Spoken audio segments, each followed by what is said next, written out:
Hey friends, it's your pal Mike Shea from Sly Flourish. Today, we are going to talk about the end of my Shadowdark Gloaming campaign. For about the last year, over about 46 or 47 sessions, something like that, I have run a long campaign using the Shadowdark RPG produced by Kelsey Dion over at Arcane Library, using the Gloaming, which is a setting from Cursed Scroll 1, one of the 3 cursed scrolls that exist for Shadowdark that are sort of like mini zines that include new character options and new monsters and more importantly for me, a new mini setting to use. So today, we're going to dive into what the last session of my game was like and talk about the campaign itself. In another video, I'm going to talk about my 1-year experiences having run Shadowdark RPG itself.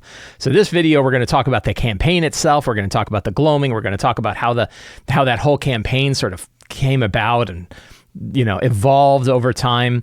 And then in another video, if you are interested in specifically, hey, what did I learn? What are my experiences having run the Shadowdark RPG for basically an entire year, I'm going to put that together in a separate video. This show, like all of the work of Sly Flourish, is brought to you by the patrons of Sly Flourish.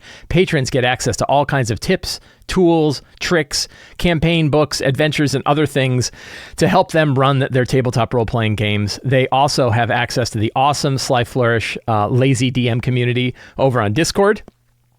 And they help me put on shows like this. To the patrons of Sly Flourish, thank you so much for your support. It's done. Our campaign is over, and miraculously, I managed to get all 6 players to the table for our final game. It took some work. I don't normally have to do a lot of scheduling for my games because I generally will run with whoever happens to be there up to about 3 players. So we have 6 regular players. I don't actually have any, I often talk about the 6+2. You have 6 regular players and 2 on-call players. I don't actually have any on-call players for my Sunday game, but that's mostly because the 6 players are very consistent. It's very rare when we're not able to make it. If it was more rare, if more people weren't going to be there, I would probably add a couple of on-call players, but I haven't gotten around to it. And now we have completed it. But for the finale, I wanted to try to get as many people there as I could. And times are hard with getting everybody to the table. So I set up like a big Google Calendar thing. And it looked like for a while there that in 2 months, we weren't going to get everybody there. And I was like, well, then we're going with whoever we can get. Sorry, somebody's going to miss out. And I wanted to reach out to the people that weren't going to be there and say, hey, I know this kind of sucks. Are you okay if we don't have it there? And then what they did, it said, you know what, I'll change my schedule around. So I had 2 people that changed their schedules around in order to be able to make it for our final game. And so therefore, huzzah, we were able to get all 6 players to the game and had our finale for the Shadowdark Gloaming campaign. So I'm going to take a look. We're going to talk about the final session and what happened. And then we're going to kind of stretch back and talk a bit about the campaign itself and how it evolved and things that occurred and all that sort of stuff. So it's going to be kind of a fun retrospective look at it. So we had all 6 players, and actually we'll go back to the actual characters here.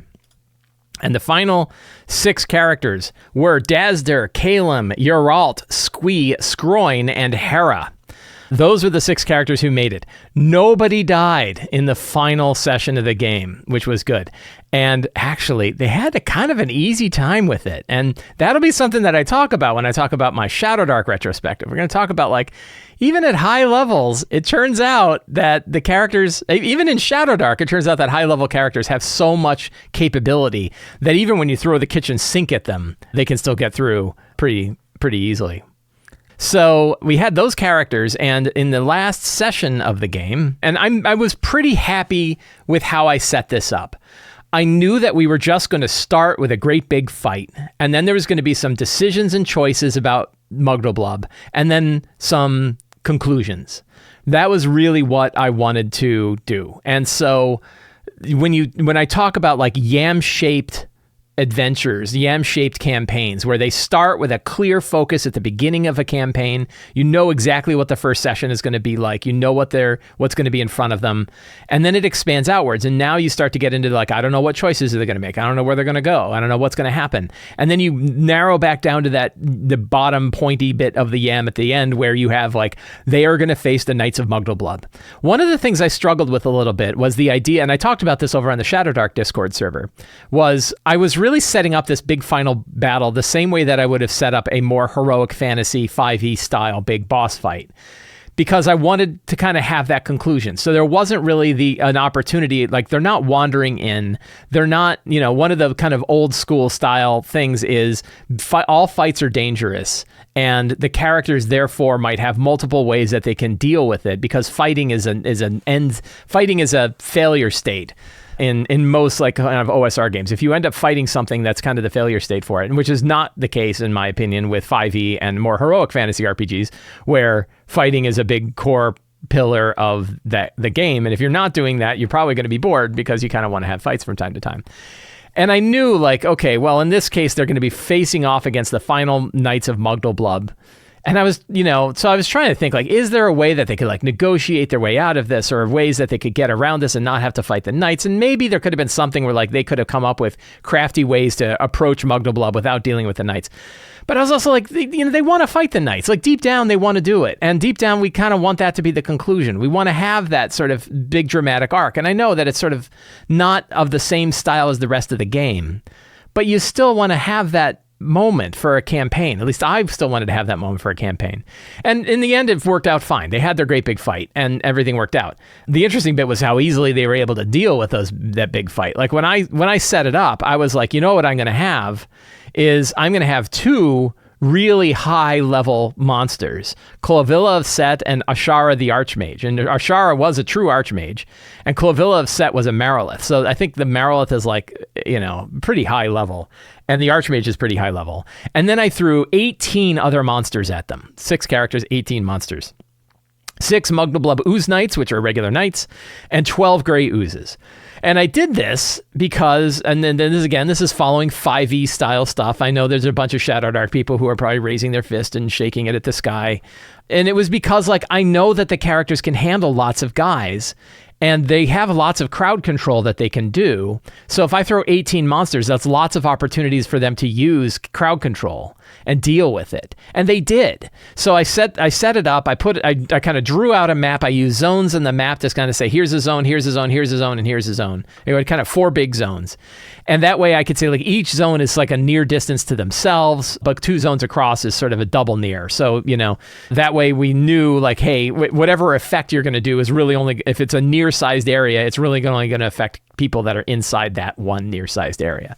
And that worked out pretty well, using that sort of zone-based approach of like, what are the near-sized areas, particularly when we had 20 monsters and 6 characters. It's 26 different actors on a map, using the idea of drawing out big zones. And I fell back to my old tricks of like giving each zone a name. So we had like the 4 zones were like the Cliffs of Mugdalblub was to the north, and we had like the melting monolith was to the west, the Field of Bones was to the east, and I forget what the Tree of Woe or something. I don't remember what it was. It wasn't the Tree of Woe, but it could have been a Tree of Woe. It was where the character started. So you had sort of these 4 adjacent near-sized areas.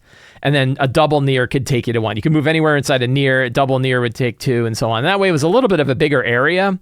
And there was more opportunity to make it clear what you're going to be able to affect when you're doing these big areas of effect and stuff like that.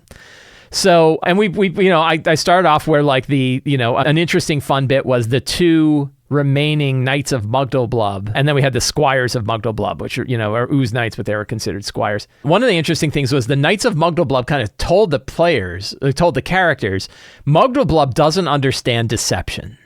But we do, and we know you're not out for his best benefit. We followed you across the lands. We know you're up to no good, and we're going to stop you here. Mugdalblub still thinks you're doing Mugdalblub's work. We know that that's wrong, and that's why we're going to stop you here right now. We're going to take your artifacts. We're going to give Mugdalblub what he wants, and we're going to fight. And so that was kind of a fun, interesting bit. And then the battle happened, and even with 20 monsters on the table, the characters really had an easy time. And they had an easy time because of two specific things that they were able to do. One was that they had a sort of some kind of like a swarm. I don't even know exactly what the power was, but some kind of insect swarm sort of ability that did a bunch of damage to creatures within an area and blinded them. And they were able to continually get that on top of Clovilla of Set, the Mirolith, which meant the Mirolith is 6 attacks, but all of them are a disadvantage. And the characters had pretty high armor class, which means I think she rolled about 18 attack rolls and hit 3 times for 1d8. So she was very ineffective with the swarming ability that was on her. And part of that was like how I was playing it too. I figured that if you are blinded by a swarm initially, that you would at least be blinded on your turn. So, because I thought it would be a little cheesy if she could just walk out of the swarm and not be blinded anymore, which kind of makes sense, right? Because it is sort of an area of effect. If I was doing that again and I had the opportunity to talk to the player about it before we started doing it, I would probably say, hey, at least certain creatures, when they leave the area, are not going to be blinded when they're outside of the area, so they don't get the blind effect the whole time. But they got the blind effect. But I had ruled, this is one of those where like I had ruled it one way earlier, so I was going to stick with that. But that meant that ability in particular is really powerful because it meant you could blind them. But it was only for one round, except they kept doing it over and over again. And they kept succeeding on their checks. One of the things I found is with all of the different kind of character abilities they had and spell specializations and things, and luck points, they never missed any of their spell rolls. They managed to nail all their spell rolls. And that was pretty interesting. So the example is, as characters level up, they have an easier time casting their spells, which means they're effective against the monsters. But it doesn't matter if the monsters are big or small, they're always going to be affected because there's no saving throws. Monsters don't roll saving throws, which means monsters don't get benefits. Only certain monsters. There are particular monsters that have like the equivalent of magic resistance, where you have to roll like the equivalent of a hard check in order to get a spell to land on them. Those are not common. There are not a lot of those kinds of monsters. So, and in fact, like the two big monsters that I decided to use didn't have that. I could have given that to them, and if I go back, I might have, if I'd known what was going to happen, I might have given them those abilities. The other one is that monster spellcasters can fail their checks to make their own spells. And that's because that is the only check that actually can affect a character. So the example is the Arch Mage. If we look at the Arch Mage here, so the Arch Mage is a level 10 creature, 44 hit points, everything else, but all of their spell effects have checks, right? Deathbolt, DC 15, Enervate, DC 14. I failed every check. So she got 4 rolls. And I think, now, one thing I screwed up on was that I used her intelligence bonus and I didn't see the spell bonus of 7. But I think only one of those spells might have worked because I rolled like 3s and 4s on everything. And it meant that she was completely ineffective. She did nothing, right? She was kind of the main boss for this whole fight. And because I rolled poorly, she didn't manage to do anything at all. And you take that, that's kind of different than a boss fight might be in traditional 5e, where even if they're ineffective, like people are saving for half damage, and they usually have they have enough action economy to be able to hold their own. Now, you might not say, well, an Archmage is not really intended to be kind of a boss monster in Shadowdark. I just kind of picked a stat block. And also, by the way, she was one of 20 other monsters that are on the table. But she was kind of a big one. And I, as a GM, was disappointed that this creature who I'd been talking about for months and who they had been worried about pulled 4 spell attacks and missed every one of her spell attacks. I did give her the mithril skin automatically. Like I had her automatically have some of these things so that she could do it. I could have had her, and if I was going back in time, one of the things I would do is some of her abilities, like I gave her some of these abilities inherently. She could fly automatically. She had mithril skin, gave her a high AC. And I could have used Void Step, and it would have been pretty fun for her to be able to pull Void Steps and do stuff. But I tried like Fire Blasting. Oh, and the other one was I assumed that when she tried it and failed that she lost it. And I don't know if that's exactly how it's intended, but I don't know that it describes it any differently. And I was like, well, I don't know that for them, they wouldn't lose it the otherwise. And then I said it out loud. And once you say it out loud, well, now it's true. So I said, like, she tried to do an enervate on somebody, or she tried to do a fire blast first, because I think having her do fire blast would have worked better. And she lost it, and then she didn't have anything. So then I'm like, well, I guess I'm going to pull some of these other things off. But it didn't matter because she never actually got any of the rolls anyway. So that was disappointing for me.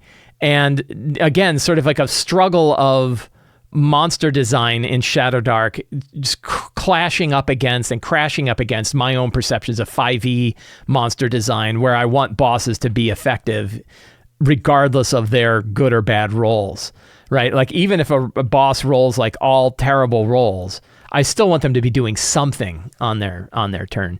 But it's happened to me in 5e. I have a bad, I have bad experiences with boss fights almost exclusively for 30 years, right? Like, the number of times I've had boss battles work really, really well seem less to me than the number of boss battles that I always have some kind of disappointing thing, or it didn't go exactly like I wanted. So that's not exactly there. The players, I don't think, minded. I didn't have anybody say, well, that was anticlimactic. Now, a lot of it was the complications of the battle was tactically interesting for them. So how do we manage to make sure that the 12 gray oozes aren't going to swarm us and beat the crap out of us? So there was a lot of crafty wall of force work. There was a lot of crafty, like, other spells that they had.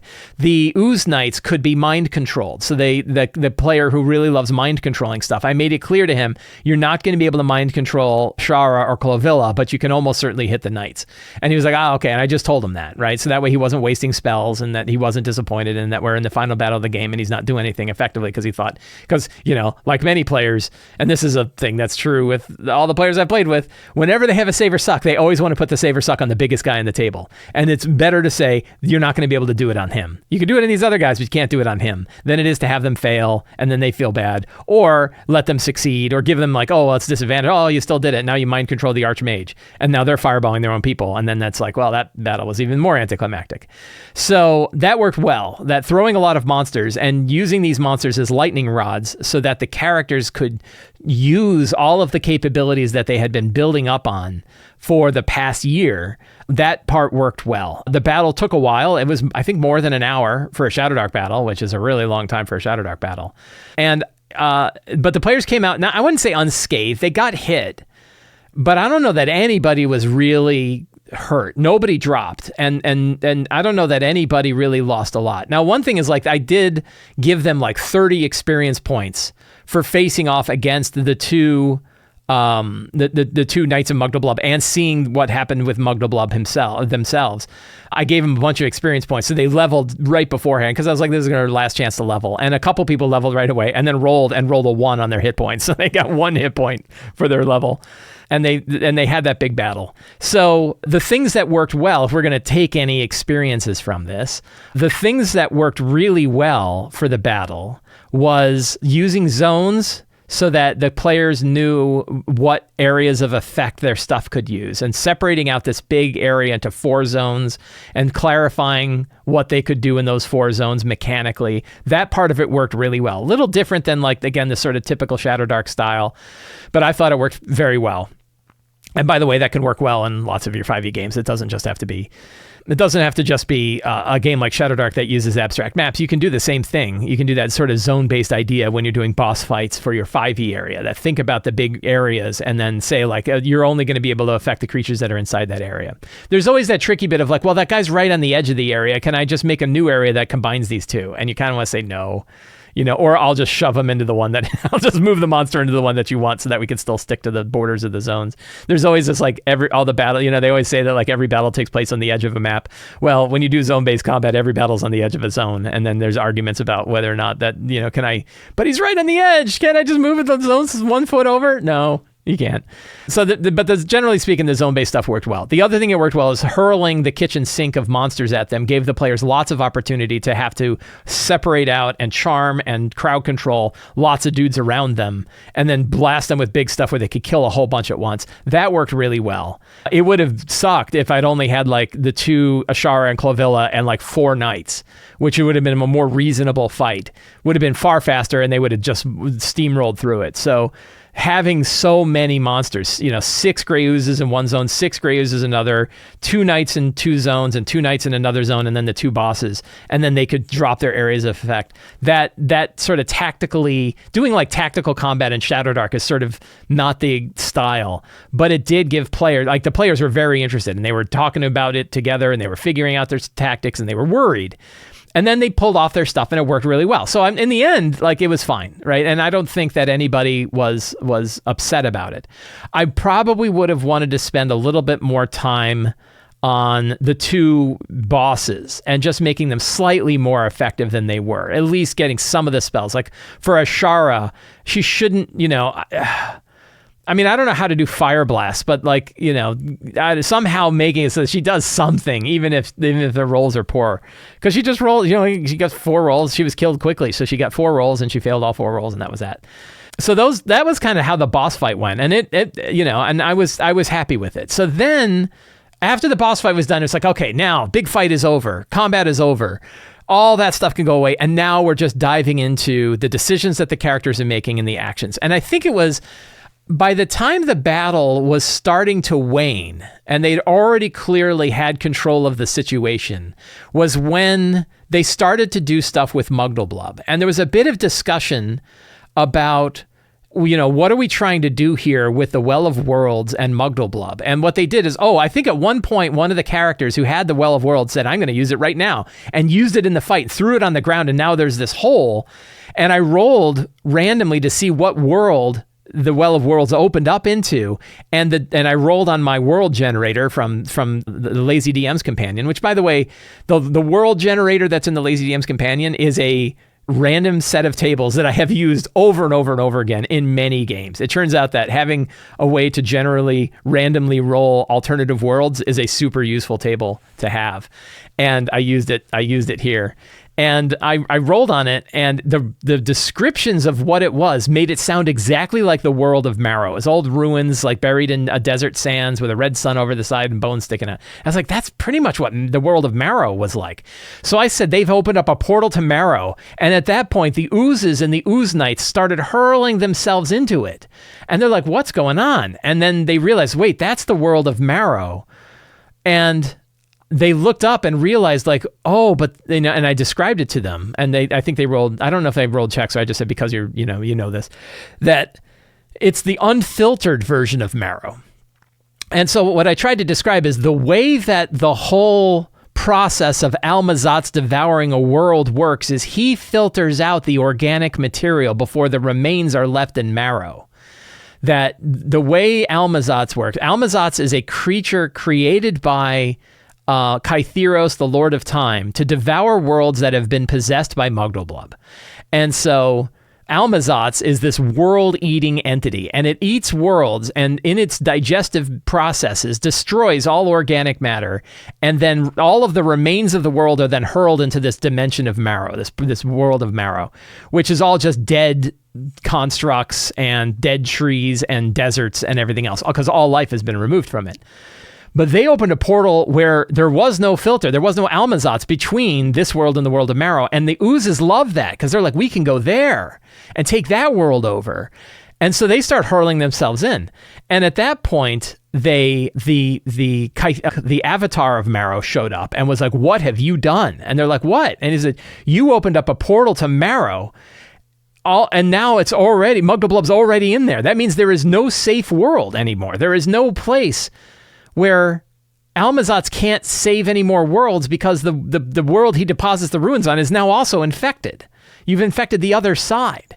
What have you done? And they're like, well, we're just going to destroy him. And they're like, you can't destroy him. Like, we have this. And they had like the Sphere of Annihilation, stuff like that. And like, meanwhile, Mugdalblub, sensing the open portal to Marrow, starts oozing out of his big crater, and a big, tendril of Mugdalblub goes into it and starts filtering the millions of gallons of Mugdal stuff into the world of Marrow while they're talking to Undaluk. And Undaluk's like, you're going to die here, and you can't do this. Because Undaluk, as a avatar of Almazat's, cannot believe that mortals would be able to stop Mugdalblub. Like, the number of worlds we've destroyed in devouring the whole thing is so great. We can't believe 6 dumbass people are going to be able to stop this, right? And they said, no, we've got an idea. So there was a lot of discussion about whether or not to try to get Mugdalblub to go into the world or not. And there was some inter-party discussion about this, kind of not heated, a little touch heated, of like, are we doing the right thing? Are we doing it the right way? And what's the process and what's the plan? And they agree. And then they said, and then one of them was like, no, I'm pretty sure this is exactly what we need to do. And they realized the other thing they need to do is pierce the Well of Worlds with the Obsidian Witchblade so that it actually goes to it connects all the worlds, including all the Mugdalblub worlds. And they did. And one thing I had them is they looked, so they saw Morrigan in her world at a different time, and, who was kind of like reaching out through this portal. And I kind of like left it up to the players to decide if they wanted to do something. I didn't want to kind of push that too much. And I also wasn't even sure if the player who played Morrigan really wanted Morrigan to be resurrected or not. The player had talked about how Morrigan appeared in another game of hers and was trying to wish herself back into existence. And I was like, well, this might be an opportunity for them to do that. But I didn't want to push that too heavily, and I don't know if the players really grabbed onto it or not. So they ended up saying, well, we got enough going on, we're not going to worry about Morrigan. So they didn't do anything with Morrigan, which is fine. I think we still had an idea that Morrigan now existed in this other world, that Morrigan had somehow traversed from when she was about to be killed by the demon to get to the world that she was at. So that way there's some nice headcanon for the player so that she can continue to play Morrigan in another game. But we didn't have any like magical reach into the portal and try to rescue her sort of moment. And instead they watched Mugdalblub pouring into the Well of Worlds. They pierced it with the Obsidian Witchblade, which immediately spread it out to all worlds. And Underlook again is like, oh my God, you're going to destroy everything. And they said, no, we got this. And then they pulled out the Sphere of Annihilation and they hurled the Sphere of Annihilation. And that was one where we had a roll. And I said, we're going to roll off because Mugdalblub, as a super powerful entity, is going to try to take control of the Sphere of Annihilation as well. So you can have a roll-off between Mugdalblub and the character Calum, who is going to use the sphere. And they rolled a Mugdalblub rolled a 4, and the player rolled an 18. And I was like, well, that's that, right? So there wasn't any big struggle. Mugdalblub's like, what is that? What are you doing? And then they hit it with the Sphere of Annihilation. The Sphere of Annihilation hit Mugdalblub. Mugdalblub had connected to all of the other Mugdalblub versions and all of the other universes that exist all over the multiverse. Destroyed it all. Mugdalblub disappeared. The portal slammed shut. The Well of Worlds devoured itself, and I think the Sphere of Annihilation was gone. So I think they still have the Obsidian Witch Knife, but the other two artifacts were destroyed in this entire process, and Mugdalblub was saved. And so then they're like, they're standing around like, oh my God, we did it! Like we saved the world. And Underlook was like, holy shit, you did it, right? Like, oh my God, I can't believe you pulled it off, like, right? And looks up at the sky, and the big jaws open back up again as the jaws of Almazot's kind of go back. And then I had Gwendolyn and Haldren show up. Only they weren't talking like Gwendolyn and Haldren. They were talking like Kytheros and Shun. And I think I told them outright that, what they realized is that Shun and Kytheros always were, like the avatars of Gwendolyn and Haldren were always the Lord of Time. They were the avatars of the Lord of Time and the avatar of the Witch Queen, that they always had been these things, even though they were mortal presences. And the two of them kind of looked at each other, and Haldren wept in front of Gwendolyn and said, like, I'm sorry, I can't, Oh, no, that was the different group that wept. They didn't have everybody crying. But they said, like, can you forgive me for my own stuff? And Gwendolyn said yes. And they took hands and walked away as spirit entities off into whatever worlds they're going to go explore now that Mugdalblub has been stopped. I then had Saint Taragnus and Saint Mirol. So I had Saint Taragnus show up, who said, like, you've done good work here today, but the fight is always going to be that fight. And then Saint Mirol showed up and just approached Saint Taragnus, who looked at her. These are two twin sisters in my version of the game. They're two twin sisters. Saint Taragnus had murdered Saint Mirol to sacrifice her, knowing that sacrifice would have to be this requirement in order to stop devils from long ago. And Saint Mirol just looked at her with her kind of shattered porcelain face. And Saint Taragnus just dropped down and wept in front of her and said, please forgive me. And Saint Mirol kind of put a hand on her shoulder as though, we'll work this out. Then I had like twisted trees grew out of the ground. Two like satyrs came up and planted acorns, and the acorns turned into like a twisted archway. And then the Titania, the Queen of the Fae, came out and said, like, oh, hey, if you guys want to come over to the Feywild, limited time offer, you have to give some magic items up. And they're like, well, we saved saved the world. And she's like, you did? And she looks around and goes, huh, oh well. And meanwhile, all of her people have all the magic items that they looted from all of the other places. She's like, well, you can still come over here if you want, or you can stay over there. And they're like, we're going to stay over here. And she's like, all right. And she salutes and leaves. And they thought that was fun, that like, oh yeah, all this time Titania has been raiding every dungeon, taking every magic item to save it from the destruction of Almazot's, but she's still happy to keep them. So we had that. CRISPR never showed up. I didn't have Matilda Bauer or Denel Courant. Time whenever you're like in these things and you're like, I'm not going to bring every single character in there, but nobody seemed to mind and nobody brought them up. And then we went to our 1 year laters. And so we always my favorite part of a campaign is asking the players 1 year later, where are your characters now? And we had some really fun ones. Dazder, who had recovered from his lost memories, which had been stolen from Drusilla. Dazder had lasted a really long time. Dazder and Uralt, I think, were two of the longest living characters. But Dazder, Calum, and Uralt all lived a very long time for a Shadowdark campaign. So Dazder recovered his lost memories, which had been taken by the witch Drusilla so long ago, and now seeks to help the land recover. He figured out through a plane traveling frog companion named Wash, which was his mascot, how to bring electricity and lightning to the Gloaming. So now the Gloaming now isn't quite so gloomy because it's got electrical lights. That he figured out by traveling from one world to another to learn about electricity. So that was fun. Calum built a tower over the Vile Well that's sort of like the Yawning Portal. He delved into necromancy and reanimated many of our old companions to serve as commanders of an ever-growing group of undead.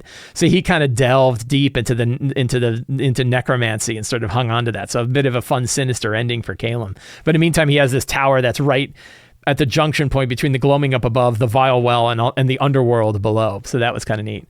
Uralt rebuilt the Order of the Two Sisters, Mirol and Taragnis, kind of started a church to both of them, and set up a pilgrimage that involves delving below the surface to the two temples, the Taragnis temple up above, the lost temple of Mirol now below, and works with Hera to bring a new order of Saint Mirol. So now there's both a Taragnis and a Mirol, but then there's also sort of like a joint group. Squee retired from adventuring. This is the kobold Squee. Retired from adventuring, went home to rebuild the kobold village that had been destroyed by the teeth of Almazot. So went back down into the underworld. Squee's whole reason for being around was my whole town got destroyed from the initial giant teeth of Almazot's in the outskirts and wanted to bring it back. Scroin built the Stumble Inn, where you stumble out. Kept the Blade of Prophecy, so this magical super artifact blade called Prophecy hangs above the bar. And if you're playing your dice games in the bar and you roll 6 6s on the dice, you get to ask Prophecy a question. He has a drink called the Muggle that's mostly made of animal fat, gin, whiskey, and rainwater. So Scroin has a bar. And Hera returned to Lastwatch, the village that's underneath the area, and rebuilt the new Temple of Saint Mirol, and formed a pilgrimage for those who want to worship the two goddesses along with Uralt, and had a connection between those two. So that was really cool. Really fun 1 year laters, nice ties back. The whole Mirol / Taragnis thing worked out really well. Mirol being this lost god who turned out to be murdered by Taragnis. But now they're going to learn from this. Rather than bury this dark history, they're going to learn from it and bring back these two temples of Taragnis and Mirol. And it was a really good time. So fantastic campaign. Looking back over the whole thing and the idea that it all started at this watchtower where they fought some bandits and, traveling across the land, and the way that the story evolved, and the ooze dragon and Drusilla coming back, the whole diving into the depths beneath the land and walking along these passageways. There was so many fun scenes, so much stuff that came from it. And it's easy to look and say that there's only 12 pages of material inside Curse Scroll 1. But when you have those 12 pages of material that let your mind grab onto it and just run with them, that having that loose structure I found was a really fantastic way for me to be able to run a campaign like this. I really love that. It's something I'm trying to capture in the City of Arches as well. I'm hoping that when people read the City of Arches, they can grab onto these 1-paragraph descriptions and then blow that out into a whole series of adventures. I don't know, maybe a whole campaign would be great. But I really, that idea of giving GMs the framework to let their imaginations run wild is something that the Cursed Scrolls have done a fantastic job at. And I had a whole year out of it. My players had a whole year out of it. And you can still look at it, and you can still tie back the connections. Mugdalblub being there, and St. Aragnas being there, and the Knights of Yidris being there, and all these other elements that are inside it. You can see how you could grab onto each one of these little elements, these one-sentence descriptions, and blow them out into entire plot lines and story threads. So I really enjoyed that. We will end with a reading of The Glorious Dead, 19 different characters that died along the journey, including Thalos, who was killed by ooze folk under the town but then became a cheerful zombie. Bug Juice Buckminster Bohannon, who was dragged through a fire trap while unconscious to be rescued, only to be killed by the fire trap itself. Finnel, who died in an acidic sand pit. Daisy, who lost the will to live in the depths of Bittermold Keep. Ari, who was killed by a gelatinous cube. Varro, who was killed by Raridin Varroslayer, the forest dragon, after talking smack, but says he was just singing. Of course, that ended up Raridin got cursed by Mugdalblub because of devouring Varro, so that was a problem. Gim, who became petrified during a gray ooze, got petrified and then turned into a gray ooze by a trap. Lickmack, who was torn apart by marrow wolves in the Shrine of Shroon. Yaxpic, who was likewise torn apart by marrow wolves in the Shrine of Shroon.